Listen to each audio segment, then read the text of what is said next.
Baik, para pemirsa CTV yang dimuliakan Allah Subhanahu wa taala, kembali lagi kita di Ustaz Menjawab. Dan tadi kita sudah menyebutkan beberapa sebab kenapa umat Islam atau sesebuah bangsa itu menjadi dikalahkan oleh bangsa yang lain. Satu sebab yang paling utama di sini disebutkan oleh penulis kitab ini, yaitu Syekh Mustafa Al-Khalayaini dalam kitab beliau Adhatun Nasyiin, adalah kejumudan kebanyakan ulama-ulama agama, tokoh-tokoh agama. Nah, jadi di sini beliau membandingkan dua tokoh, yaitu ulama-ul adyan dan kedua adalah ulama-ul kaun wal ijtima', ya. Tokoh-tokoh agama, ilmuwan-ilmuwan agama dan ilmuwan-ilmuwan alam dan sosial, ya. Nah, sebenarnya dua ilmuwan ini bisa saling bersinergi, ya, untuk membangun bangsa.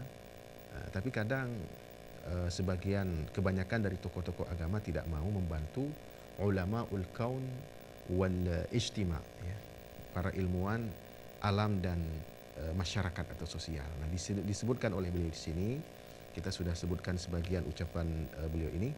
Kata beliau bahwasanya jumudu katsirin min ulama'il adyan wa wuqufuhum saddan mani'an amama tayyaril ummatil mundafiyah ila taqaddum litakuna min kubrayatil umam al-hayyah.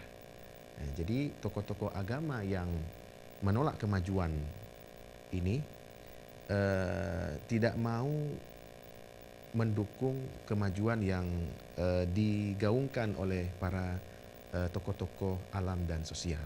Wa minhum may yattakhiduna dina wasilatan lima'aribihim wa syarakan yastaduna bihi uqulal ammah.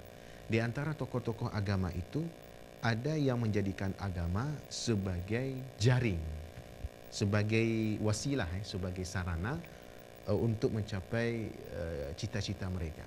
Nah, jadi mereka jadikan agama supaya cita-cita mereka itu tercapai, untuk menjadi presidenkah, menjadi wakil presidenkah, untuk menjadi gubernorkah, untuk menjadi wakil gubernurlah, dan seterusnya dan seterusnya. Jadi agama dijadikan sarana untuk mencapai tujuan mereka. Wasyarakan yastaduna bihi aqulal 'ammah, dan agama dijadikan juga sebagai perangkap, sebagai jaring untuk yastaduna, ya, untuk menjaring, ya, akal orang-orang awam. Nah, jadi dijadikan sebagai jaring untuk menjaring akal orang-orang awam, ya, untuk untuk menarik orang-orang awam. Liyurji'uhum an nusratil muslihin wa mutaba'ati ulama'il kauni wal ijtima'. Kenapa tokoh-tokoh agama ini menjadikan agama itu sebagai jaring terhadap akal orang-orang awam, agar orang-orang awam ini tidak mau membantu muslihin, orang-orang reformis, ya, tokoh-tokoh reformis, ya, yang menginginkan sebuah bangsa itu jadi maju sama seperti bangsa-bangsa yang lain, ya. Nah, ada yang menarik memang yang perlu juga disampaikan, satu dialog antara dua orang sahabat Nabi Sallallahu Alaihi Wasallam, dan dua dialog ini bisa dilihat dalam kitab Sahih Muslim, tulisan Imam Muslim, dalam sebuah bab yang bunyinya adalah taqumus sa'ah warum aktsarun nas. Taqumus sa'ah warum aktsarun nas. Kiamat itu akan terjadi sementara manusia yang paling banyak adalah orang-orang Romawi. Nah, di dalam hadis dari bab itu diceritakan dialog antara dua orang sahabat Nabi, yaitu Amr bin As, ya, dan Al-Mustawrid Al-Qurashi, ya. Jadi pada saat itu Al-Mustawrid Al-Qurashi menyampaikan hadis Nabi SAW tadi, ya, taqumus sa'ah warumu aktsarun nas. Ini ucapan Nabi langsung, ya, yang dijadikan oleh Imam Bukhari sebagai judul bab di masalah ini. Taqumus sa'ah warumu aktsarun nas. Itu sabda Nabi disampaikan oleh sahabat Nabi yang bernama Al-Mustawrid Al-Qurashi. Kiamat itu akan terjadi sementara manusia yang paling banyak saat itu adalah orang-orang Romawi. Maka sahabat Nabi yang lain yang bernama Amr bin As bertanya kepada sahabat yang menyampaikan hadis ini, perhatikan, unzur ma qulta, perhatikan apa yang kamu katakan tadi. Maka Al-Mustawrid Al-Qurashi benar-benar mengatakan, saya mendengarkan hadis itu dari Rasulullah Muhammad SAW bahwa kiamat itu terjadi sementara Romawi adalah orang paling banyak. Kemudian Amr bin As berkata, inna fihim la khisalan arba'an. Sesungguhnya pada orang-orang Romawi itu ada lima sifat yang positif. Yang pertama dijelaskan bahwa orang-orang Romawi itu adalah la ahlamun nas inda fitnah. Orang yang memiliki impian besar ketika terjadi musibah. Kata-kata hilm, la ahlamun nas, orang yang paling hilm ketika terjadi musibah, terjadi fitnah, itu hilm itu artinya bisa dimaknai dua. Pertama, cerdas dari kecerdasan emosional, sama seperti Allah ceritakan misalnya tentang seorang Nabi Allah yang bernama Nabi Ismail alaihissalam, yang disebutkan bahwa Ismail itu adalah seorang yang halim, artinya beliau itu memiliki kecerdasan emosional atau kecerdasan spiritual. Jadi bangsa Romawi itu disebut la ahlamun nas inda fitnah. Bangsa yang sangat-sangat memiliki sifat santun, ya, bisa diterjemahkan seperti itu. Saat terjadi sebuah ujian Allah Subhanahu wa taala, terjadi apakah kekalahan dan seterusnya, mereka masih memiliki sifat santun. Mereka kemudian tidak emosional dan seterusnya. Kemudian makna hilm yang kedua bisa dimaknai bahwa hilm itu artinya akal. Ya, bahwa mereka adalah orang paling cerdas ketika terjadi suatu ujian dari Allah Subhanahu wa taala. Jadi mereka memperhitungkan segala sesuatunya, tidak kemudian bertindak sembrono dan seterusnya. Nah, ada beberapa sifat berikutnya yang dijelaskan oleh sahabat Nabi SAW Amr bin As. Dan sifat yang kelima yang perlu kita sampaikan di sini, sifat yang keempatnya dulu. Sifat yang keempat itu bahwa orang Romawi itu adalah wa khairuhum limiskini wa yatim. Orang Romawi itu adalah orang yang paling baik terhadap orang miskin dan terhadap anak yatim. Dan sifat yang terakhir, itu sifat yang kelima, diceritakan oleh beliau bahwa orang-orang yang Romawi itu adalah mereka itu wa amna'ahum min zulmil muluk. Mereka adalah orang yang paling anti terhadap kezaliman penguasa. Nah, jadi beberapa sifat inilah yang diceritakan oleh Amr bin As kepada sahabat Nabi yang bernama Al-Mustawrid Al-Qurashi yang menyampaikan hadis tadi. Bahwa orang Romawi itu bisa menjadi sebuah bangsa yang maju adalah karena mereka punya sifat-sifat positif seperti ini. Bahwa mereka di antara sifat positif itu misalnya mereka itu memiliki hilm, mereka adalah sangat cerdas, mereka itu adalah sangat santun ketika terjadi suatu ujian terhadap bangsa mereka. Katakanlah misalnya bangsa mereka kalah, maka bangsa Romawi kemudian tidak meratapi kekalahan itu, kemudian mereka menjadi pesimis, ya, akhirnya tidak lagi bersemangat untuk berjuang demi bangsanya. Tidak seperti itu. Tetapi mereka itu memiliki impian untuk kebangkitan bangsanya. Itulah yang dibahasakan oleh Amr bin As itu la ahlamun nas 'inda fitnah. Orang yang paling cerdas, orang yang paling santun ketika mendapatkan ujian dari Allah Subhanahu wa taala. Kemudian sifat yang terakhir itu adalah wa amna'uhum min zulmil muluk. Mereka adalah bangsa yang sangat anti terhadap kezaliman penguasa. Nah, inilah yang membuat kemudian bangsa Romawi menjadi bangsa-bangsa yang diperhitungkan oleh dunia di zaman mereka. Tentu bangsa-bangsa kita di dunia ini juga bisa seperti itu di zaman kita sekarang, kalau memang bangsa-bangsa ini memiliki sifat-sifat positif seperti yang dimiliki oleh bangsa-bangsa Romawi. Baik, para pemirsa CTV yang dimuliakan Allah Subhanahu wa taala, dilanjutkan penjelasan dari Syekh Mustafa Al-Khalayani ini disampaikan oleh beliau, fayukaffiruna wa yufassiquna wa yuhalliluna wa yuharrimuna. Lalu tokoh-tokoh agama ini mengkafirkan, ya, mengkafirkan ilmuwan-ilmuwan alam dan ilmuwan-ilmuwan sosial, ya, karena berbeda pendapat dengan tokoh-tokoh agama, lalu tokoh-tokoh agama ini berani mengkafirkan. Wa yufassiqun, berani memfasik-fasikkan. Kalian fasik, kalian kafir, seperti itu. Wa yuhanniluna wa yuharrimun, mereka menghalalkan dan mengharamkan. Ya, ini halal, ini haram. Ya, tokoh agama bilang seperti itu. Wa rubbama dima'al abrari yubihun, dan terkadang tokoh-tokoh agama itu menghalalkan darahnya orang-orang baik.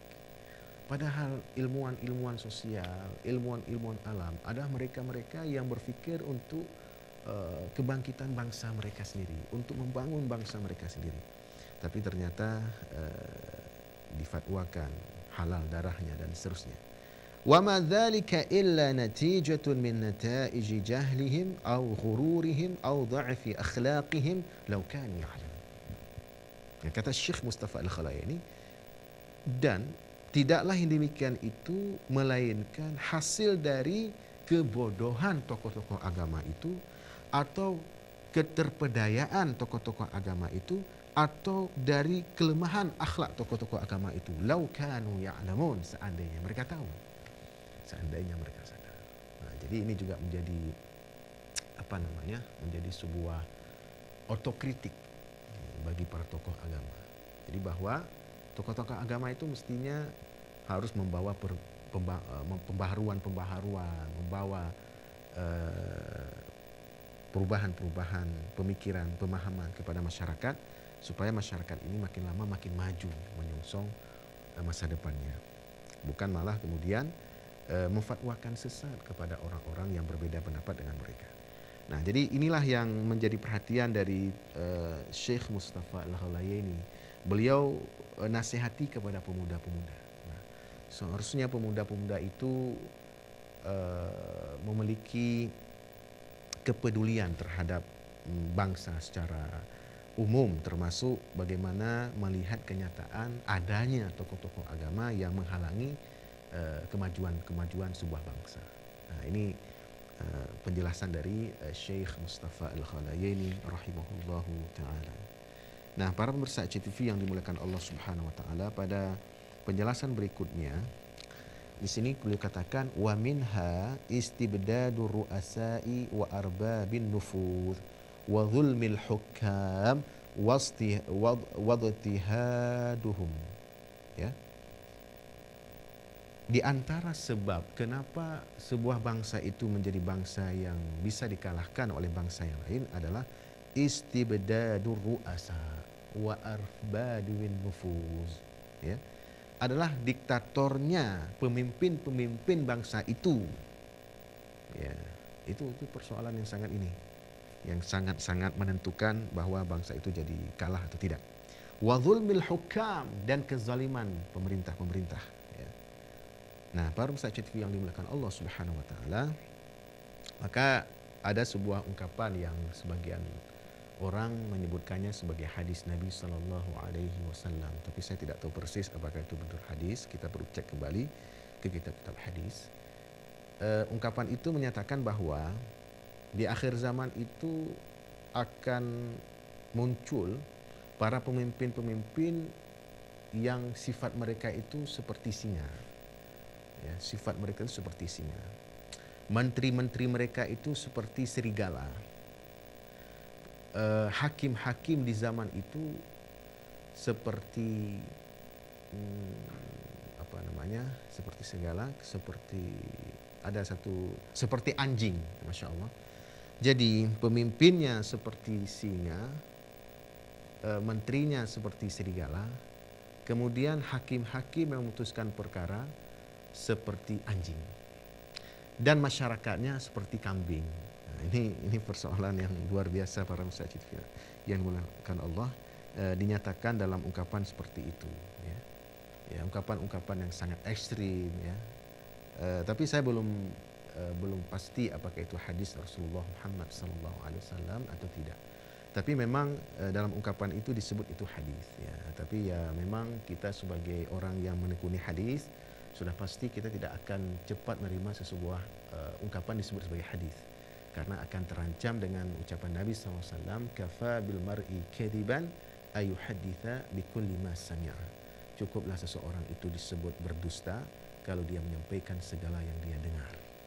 Nah, jadi kita cuman perlu mengecek kembali ya. Tapi memang ungkapan itu memang sangat pas dengan penjelasan dari Syekh Mustafa Al-Khalayaini ini.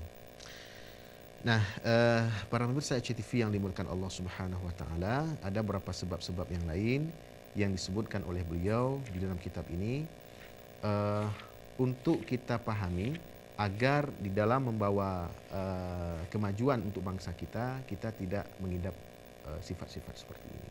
Ada sifat-sifat positif tentu saja yang beliau sampaikan di sini, ada juga sifat-sifat yang negatif ya. Sifat-sifat positif misalnya beliau jelaskan di sini adalah asy-syaja'ah, keberanian. Jadi harus berani, tidak boleh menjadi bangsa yang pengecut, tapi bangsa yang harus berani. Dalam hadis riwayat Imam Ahmad bin Hanbal diceritakan oleh Nabi kita Muhammad sallallahu alaihi wasallam, yushiku an tada'a 'alaikumul umam kama tada'al akalatu ila qas'atiha. Hampir tiba waktunya umat Islam dikepung dari segala penjuru oleh umat-umat yang lain, sama seperti orang-orang yang lapar mengepung makanan yang ada di meja hidangan. Lalu sahabat Nabi bertanya, amin qillatin nahnu yawma idhi ya Rasulullah. Apakah kami pada saat itu sedikit wahai Rasulullah, sampai kami seperti itu keadaannya dikepung oleh mereka? Maka Rasulullah Muhammad SAW menjawab, bal antum yawma idzin katsir. Bahkan kalian pada waktu itu banyak, kalian tidak sedikit. Walakinnakum ghutha'un ka ghutha'is sail. Tetapi kalian itu bagaikan buih di atas air yang mengalir ya. Inilah kualitas kita umat Islam di berbagai bangsa di dunia saat ini. Memang kita mayoritas, tapi kita bagaikan buih di atas air yang mengalir ya. Jadi kita tidak memiliki prinsip yang kita pegang kuat-kuat, tapi kita ikut bangsa-bangsa yang lain, terutama bangsa-bangsa yang menurut kita maju ya. Kita ikut Amerika, kita ikut Cina, kita ikut Rusia dan lain sebagainya. Nah ini yang menjadi kegelisahan Rasulullah Muhammad SAW, bahwa kualitas umat Islam itu bagaikan khutha'un ka khutha'is sail, bagaikan buih di atas air yang mengalir. Kalau air itu mengalir ke timur, umat Islam ikut ke timur. Ketika air itu mengalir ke barat, umat Islam ikut ke barat. Begitu juga ketika mengalir ke utara, ikut ke utara, mengalir ke selatan, ikut ke selatan, dan arah-arah yang lain. Ini menunjukkan bahwa umat tidak lagi diperhitungkan oleh bangsa-bangsa yang lain. Kemudian Rasulullah Muhammad SAW menyebutkan kembali, dan telah dicabut rasa dan telah dicampakkan di hati kalian penyakit wahan. Nah, sebelum itu Rasul mengatakan bahwasanya telah dicabut di hati kalian, di hati musuh-musuh kalian, rasa segan terhadap kalian, rasa takut kepada kalian ya. Dan telah dicampakkan di hati kalian penyakit wahan. Lalu para sahabat bertanya, wa mal wahnu ya Rasulullah? Apakah yang maksud dengan wahan itu ya Rasulullah? Maka Rasulullah menjawab, al-wahnu hubbud dunya wa karahiyatul maut. Wahan itu adalah cinta dunia dan takut mati. Ini para pemirsa CTV yang dimakan Allah, penyakit kita umat Islam di akhir zaman. Kita terlalu senang pada dunia, kita terlalu cinta pada dunia. Yang karena dunia saja membuat kita tidak lagi berani untuk menyuarakan kebenaran yang kita lihat. Kita tidak berani lagi untuk melawan kezaliman yang kita lihat. Padahal Rasulullah dan para sahabatnya orang-orang yang senantiasa membela kebenaran dan melawan kezaliman. Ada sebuah doa yang sering Nabi baca. Beliau sering membaca, Allahumma arinal haqqa haqqa warzuqna ittiba'ah wa arinal batila batila warzuqna ijtinabah. Ya Allah, perlihatkan yang benar itu benar dan berikan kami kemampuan untuk mengikutinya. Dan perlihatkan yang batil itu batil dan berilah kemampuan kami untuk menjauhinya. Baik para pemirsa TV yang dimuliakan Allah, kita akan lanjutkan setelah pesan-pesan berikut ini.